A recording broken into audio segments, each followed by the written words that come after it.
Just before we get started, I do want to mention another channel that I host. It's a new one. It's called Mega Projects. It's a channel all about mankind's greatest achievements, where I have a deep look at things like incredible buildings, projects, structures, and more. Whether it's the world's most impressive skyscrapers, the International Space Station, or Chernobyl sarcophagus, it's all covered on that channel. New videos come out a couple of times a week on Mega Projects, so if you think it could be for you, please do head over there and subscribe. There is a link in the description below, and let's get into it.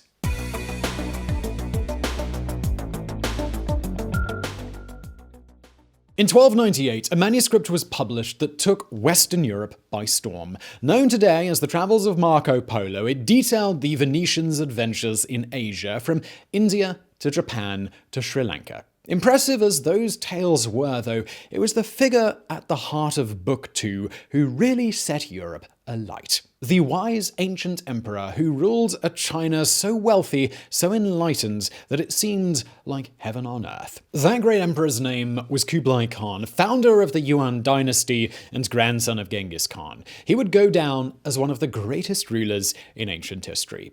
At the time of Marco Polo's visit, Kublai Khan sat at the head of an empire so big that it defies comprehension. A Mongol warrior trained from birth in the art of war, had nonetheless grown into an emperor who valued Buddhism, science, and progress above conquest. A towering figure in both the Western and Chinese imagination, this is the story of Kublai Khan, the Mongol warrior who became a Chinese emperor.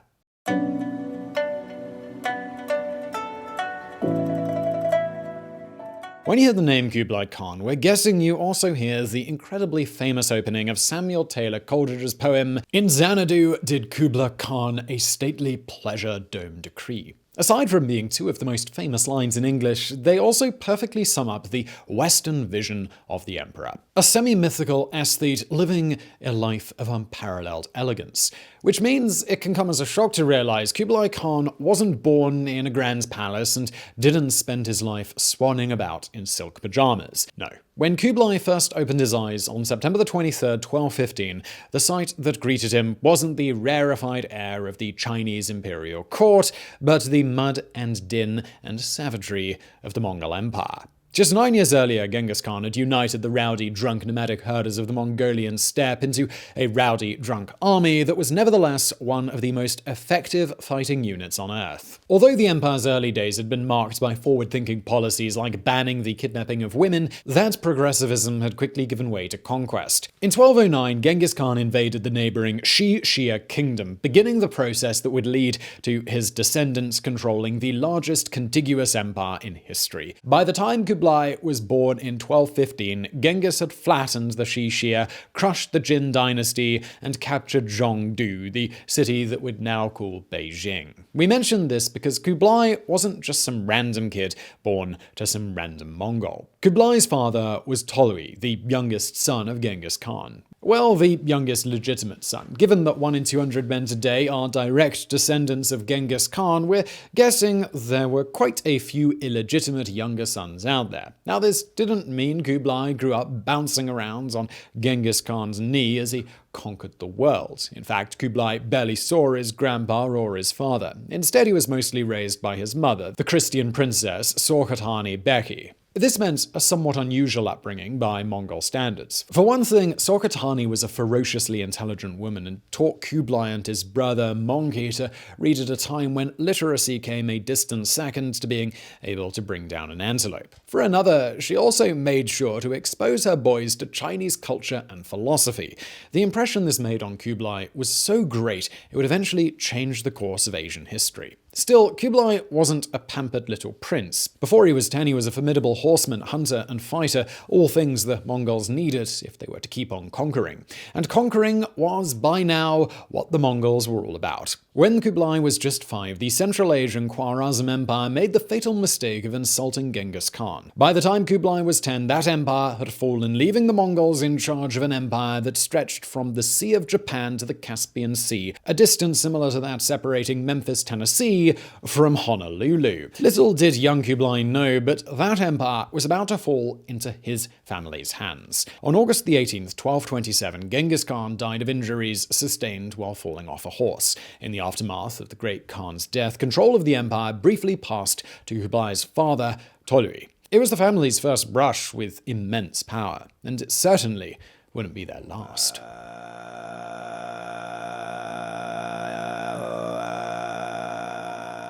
In the wake of Genghis Khan's death, a Kuratai, a great gathering of Mongol leaders, was called. There, the decision was made that Tolui should hand control of the empire over to Genghis's other son, Ogedai. This was something of a weird choice. Ogedai was a guy so dedicated to drunkenness that when other Mongol leaders ordered him to cut down to just 3 cups of wine a day, he started drinking from cups roughly the size of bathtubs. He also had no practical experience of conquering. What Ogedai did have, though, was an ability to delegate. His view of the empire was this: you can conquer an empire on horseback, but you cannot govern it on horseback. So while great generals like Subutai were sent west to keep conquering, anyone with a more civilized bent of mind stayed home to keep things in order.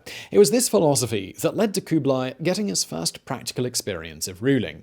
In 1236, Ogedai granted Kublai a fiefdom of 10,000 homes in modern Hebei. At first, the 21-year-old Kublai was like, this is pretty boring. He ignored his duties, sending agents to do all of the burdensome stuff like collecting taxes. Unfortunately, these agents were exactly as competent as you'd expect a bunch of Mongol raiders to be, and the twin threats of taxation and terror soon left Kublai's province almost empty. It was only at the end of the decades that Ogedai seems to have told Kublai, "Dude, get that province in order or lose it." And Kublai finally started taking acting like a ruler seriously.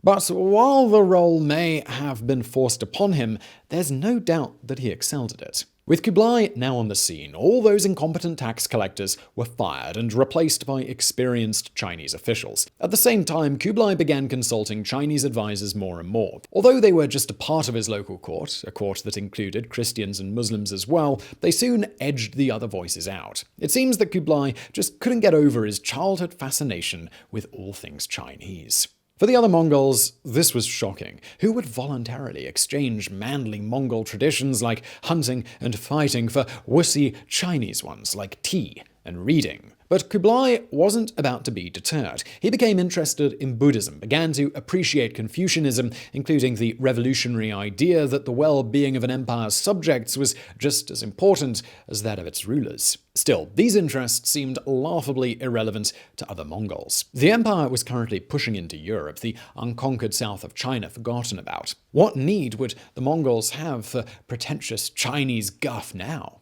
Well, yes, about that. On December the 11th, 1241, Ogedai died of a stroke. At that precise moment, the Mongols were laying waste to Eastern Europe. Kiev had been sacked, Krakow put to the sword, and raiding parties were knocking at the gates of Vienna. Then word arrived of Ogedai's death, and the conquerors simply turned around and went home. At least, that's the story. Some historians think the retreat was sounded for other reasons, and Ogedai's death was just a convenient excuse. Whatever the truth, the upshot was that Europe was forgotten about while the messy issue of Ogedai's successor was sorted out. After a few years of quarreling, it was eventually decided that Kublai's older brother, Mongke, should be the Great Khan. And Mongke was a guy as obsessed with China as Kublai was. From now on, the Mongol focus wasn't going to be on rampaging further and further into Europe, but on conquering the last independent parts of China.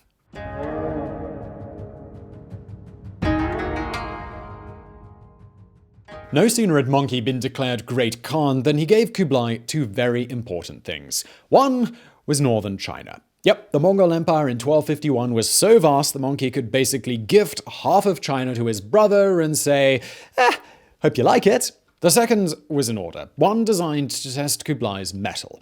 Mongke wanted Kublai to conquer the Dali Kingdom. At this point, Kublai had never run a military campaign, and there was no guarantee he wouldn't turn out to be the Mongol equivalent of Mr. Bean.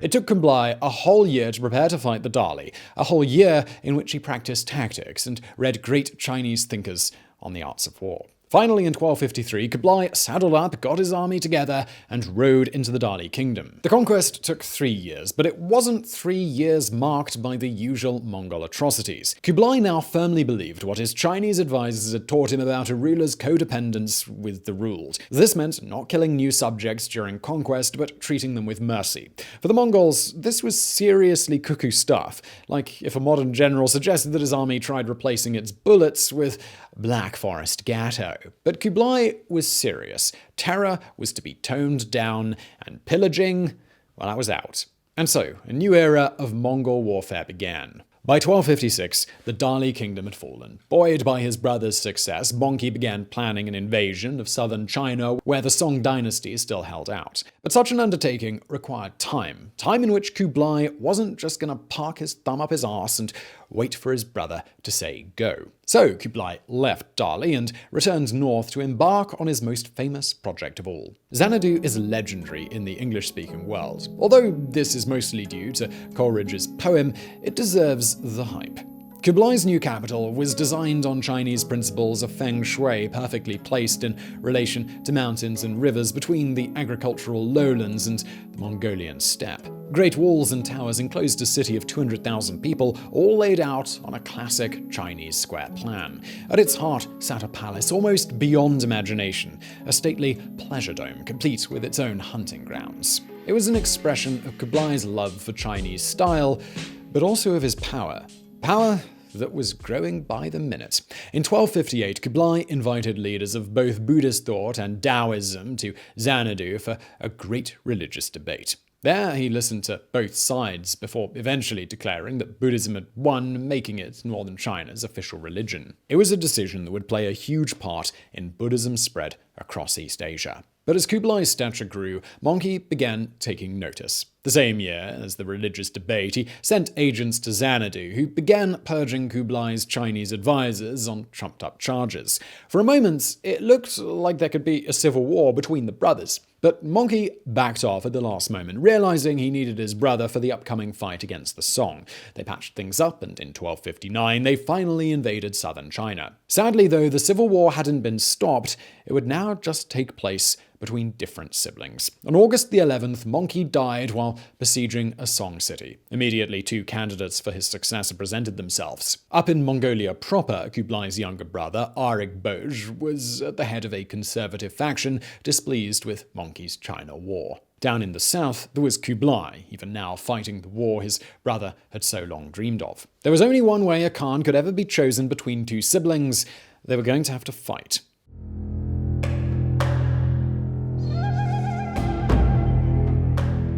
If anyone ever had any doubt about Kublai's ambitions, they were quickly dispelled after Mongke's death. As soon as he could, Kublai made a peace treaty with the Song. Then he marched quickly back up north to Xanadu, and on May the 5th, 1260, he called a Kuretai. It ended with Kublai being elected Great Khan and a proclamation drawn up in classical Chinese. But while Kublai's meeting had named him leader, this wasn't the same as him actually leading the Mongols. Up in Karakoram, Arigboj responded to the news by essentially going, "Oh yeah?" And then he halted his own Kuretai, which named him the Great Khan. It was a stalemate. Kublai now controlled the biggest, richest part of the empire, while Arigboj ruled the homelands. It's arguable that this stalemate was never really resolved. Although Kublai defeated Arigboj's forces in 1264, the north of the empire remained out of his control. The conservative faction replaced Arigboj with a guy called Kaidu, and Kaidu basically did his own thing, like he was separate from Kublai's empire. It's around this point that we can stop thinking of the Mongol Empire as a single entity and more like the collection of khanates that it would eventually become. Still, nominal control of the homeland was good enough for Kublai. Arigboj defeated, he went straight back to war with the Song Dynasty.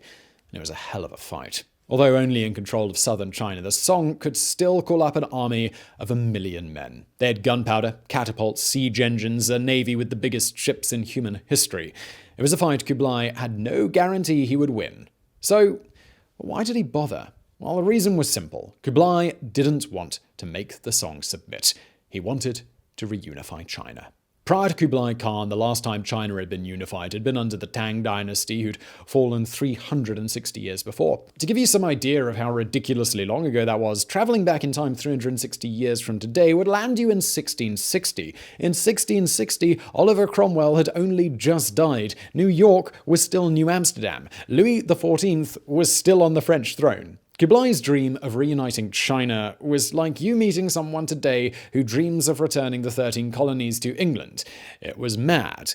It was laughable. But it was also something he totally succeeded at. By 1271, Kublai had established a new capital in modern-day Beijing and renamed his empire in the Chinese style, declaring it the Yuan Dynasty. By the mid-1270s, Song generals were defecting, swearing allegiance to the new Yuan emperor. At last, on March 28, 1276, the boy emperor of the Song was captured and taken as prisoner to Beijing. Although Song loyalists would fight on for 3 more years, their writing was on the wall. The final end came on March 19, 1279. On that day, a titanic naval battle took place near modern Macau. When it was finally over, there was no one left to oppose Kublai Khan. Age 63, the Great Khan had at last finished his brother's work. China was now conquered, reunified, and at the mercy of the Mongols. Only the other Mongols didn't quite see it that way. In the course of the conquest, Kublai's Yuan Dynasty had begun to take on more and more Chinese characteristics until it seems completely alien. No one knew what was coming next, but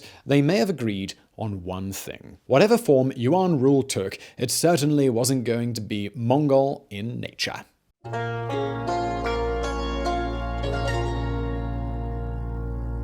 In 1275, 3 bedraggled men arrived at Kublai Khan's vast marble palace. They came from the distant city of Venice, over 7,500 kilometers away. The older 2 were merchants, while the younger was a lad of barely 20 with a gift for languages. They'd come intending to stay only for a short while, but when Khan saw them, he was so impressed with the youngest that he made them stay for 16 whole years. The name of that young man was, as you've probably already guessed, Marco Polo, and it's his account of Kublai's court that still forms the basis of how we see the Yuan Dynasty. By the time Polo presented himself to the Great Khan, the growing empire was already in full swing. Under the Yuan, China entered a period of incredible prosperity, but one that wasn't quite the uncomplicated picture of perfection that Polo painted. On the good side, Kublai was a ruler who was seriously into innovation. Under his watch, everything from an empire-wide postal service to the issuing of paper money was established. But Yuan China wasn't just about physical improvements. Kublai was also a leader in innovative thinking. Freedom of religion was embraced. Any language from around the empire was permitted at court, and Kublai even hired a team to create an artificial language which would bind his subjects together, although this never caught on. There were scientific advances too. Kublai had accurate maps made of China, established institutes of medicine, and improved the calendar. He also turned Chinese society on its head.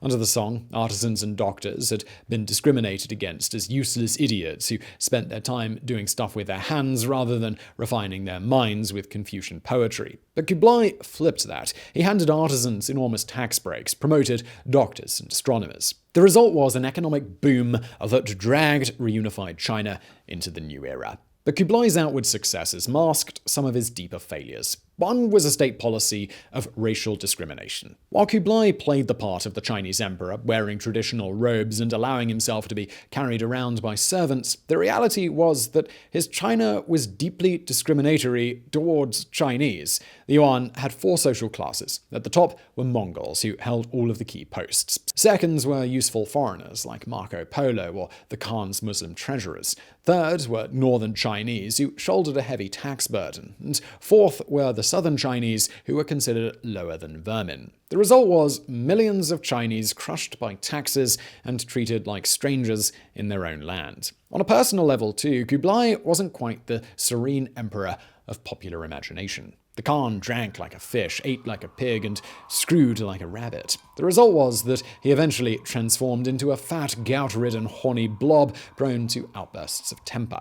And yet, for all these faults, there's no doubting Kublai's legacy. In Chinese official historiography, the Yuan era is regarded not as an interregnum, but as part of the imperial story, an honor only afforded to one other foreign dynasty, the Qing. But while Kublai's rule at home might be complicated, there's no such shades of grey regarding his foreign policy. That's because his time as emperor was taken up not with being a great administrator, a powerful warrior, or even a champion drunk, but with an endless series of disastrous wars.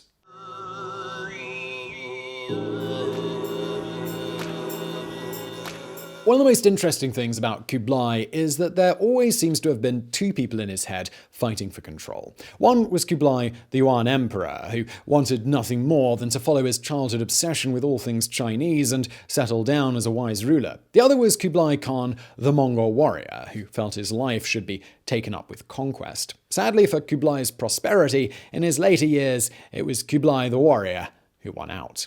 We say sadly because despite his early life victories against the Dali the Song and Arik Boj, later life Kublai was a real putz when it came to conquering. There were his two invasions of Japan in 1274 and 1281, which both times resulted in typhoons wrecking his entire navy, an incident which led to the Japanese concept of the divine wind or kamikaze. There were his two invasions of Vietnam and his two invasions of Burma, both of which resulted in Pyrrhic victories, thanks to their sheer insane cost. Finally, there was Kublai's 1292 invasion of Java, which ended with the victorious Mongols so riddled with disease that they were forced to retreat after a single year. It was a disappointing end to a dizzying career, like a roller coaster ride that reaches its highest peak only to suddenly shut down and leave you disappointed. But it's likely that by the time of the Java disaster, Kublai no longer cared. In 1281 and 1285, the Yuan emperor had lost his favorite wife, and then his eldest son. This one-two punch of tragedy seems to have floored Kublai, who withdrew from the day-to-day running of the empire, instead drowning his sorrows in drinking and feasting. By the time he finally allowed Marco Polo to leave his court, the one-time warrior was nothing but a fat, unhappy man trapped in a vast palace as luxurious as it was empty. Kublai Khan finally died on February the 18th, 1294. His body was buried in a secret place somewhere in Mongolia. As with his grandfather, Genghis Khan, his remains have never been found. In the years after Kublai's death, two important things happened that would ensure his place in history. The first was that Marco Polo's book appeared, forever fixing an image of the Khan as a wise and benevolent ruler. The second was the collapse of the Yuan Dynasty. Although Kublai's descendants ruled China peacefully for 30 years, in 1324 a series of uprisings marked the beginning of the dynasty's decline. Come 1368, the Yuan were so weak that the Ming were able to conquer China and establish their own dynasty. In the aftermath, the Mongols retreated back to the steppe, never again playing an important part in history. But the same can't be said of Kublai Khan. In 1644, the Ming, in turn, fell to Manchu invaders, the Qing. As the new masters of China, the Qing looked back to the last foreign dynasty as their inspiration, as the golden age they hoped to emulate. In the story of Kublai Khan, they found the template for their own dynasty, a dynasty that would last until 1911. Today, Kublai's name still survives, less as that of a historic figure and more as a byword for something romantic, poetic, and mystical. Yet this is more than that afforded to any other Mongol leader apart from Genghis Khan, more even than perhaps any other Chinese emperor. Kublai Khan the man may be long dead, but the stories of his exploits, the influence his life had on others, ensure that his name will live on forever.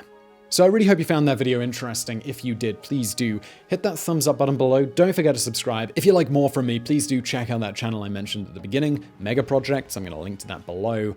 Please do check it out, subscribe if you want to, and thank you for watching.